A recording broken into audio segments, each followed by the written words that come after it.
You never know what a day at Hope FM will entail. Like when our Australian volunteer, Steve, brought in Vegemite for us to try. I just experienced something very different. One of our volunteers, Steve, now you're from Australia. Yes, I am. He brought a treat for us. We made the mistake of telling him if he brought this stuff from Australia that we'd actually taste it.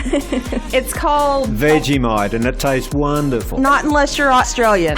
Dana and I both tried it at the same time, and I'm pretty sure we made similar faces. What exactly is it? It's a yeast product, basically, and it's mostly vitamin B. Yeah, it's got like kind of a pasty consistency. Hey, we've got to make Robin try it, so don't talk too bad about it until after she tries it. It's very salty, though. You were right in that salty, aspect. And I will never say anything bad about Vegemite. I Steve, suppose we love you, and we appreciate you bringing this in for us to try all the way from Australia. But after Robin tries it, you can take it back home. Okay. I do feel like I really learned something. Feel like I've been thoroughly cultured. I feel like I've been deceived because when I opened it, I thought it was Nutella.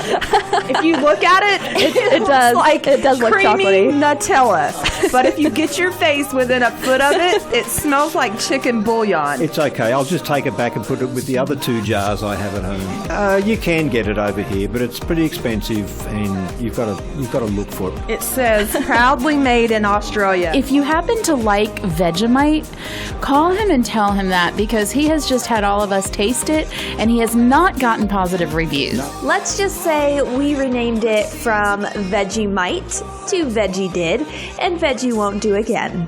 Crikey! Thanks, Steve, for the cultural experience at 91.3 Hope FM.